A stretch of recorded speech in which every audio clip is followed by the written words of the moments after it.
बात नहीं है। ये अगर आपके पास मार्केटिंग स्किल है तो सेल्स बढ़ेगा, आपके पास मार्केटिंग स्किल्स नहीं है तो नहीं बढ़ेगा।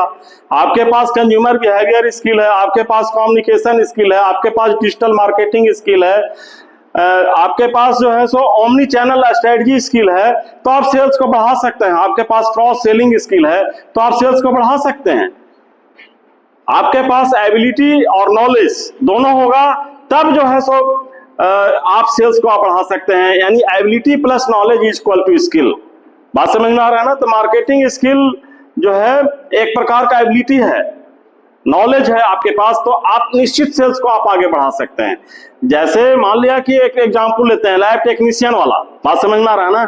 आपने लैब खोला है, बात समझ में आ रही है, और वो लैब जो है उस लैब में KDF, KFT, LFT है ना, lipid profile test, kidney profile test, diabetic profile test है ना, हर तरह का टेस्ट आपके यहाँ करवाता है।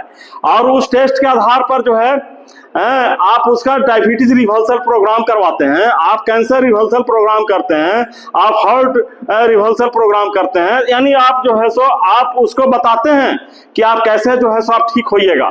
तो उसके द्वारा जो है सो आपका जो है एक तरह से ह्यूमन टच हो गया ना, आपके प्रति उसका अट्रैक्शन हो गया, यानी एक पर्सनल सेलिंग एटीट्यूड आपका बढ़ गया।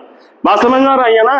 तो उससे क्या हुआ कि सेल्स तो बढ़ेगा ही, कारण कि आपके यहाँ ही बार बार आवेगा डायबिटीज चेक करवाने के लिए, LFT कराने के लिए, KFT करवाने के लिए, तरह तरह का प्रोफाइल टेस्ट, और साथ साथ आप प्रोग्राम करा रहे हैं तो हेल्थ वेलनेस प्रोग्राम करवा रहे हैं ना, तो आपके साथ और भी क्रॉस सेलिंग हो सकता है।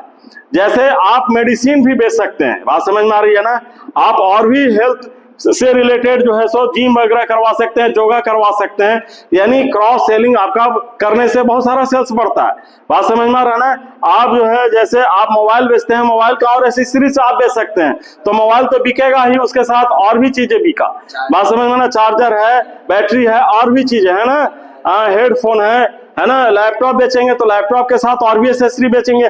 तो आप कैसे सेल्स को बढ़ा सकते हैं, तो ये आप में निर्भर करता है, कंज्यूमर नीड्स के वांट्स को समझते हुए। बात समझ में आ रही है ना? क्रॉस सेलिंग एटीट्यूड को समझना, पर्सनल सेलिंग को समझना, 7 P's को समझना है, आपको कम्युनिकेशन स्किल को समझना, मार्केटिंग रिसर्च स्किल को समझना है ना? तो ये डिफरेंट स्किल को आप समझेंगे तभी जो है सो आप में मार्केटिंग स्किल आएगा, तभी जो है सो एक सही मार्केटिंग एग्जीक्यूटिव कहलाएंगे, और आप जो है सो कोई भी चीज को, प्रोडक्ट को आप बाजार में बेचने के लिए एग्जीक्यूट कर सकते हैं। ठीक है ना? Thanks a lot.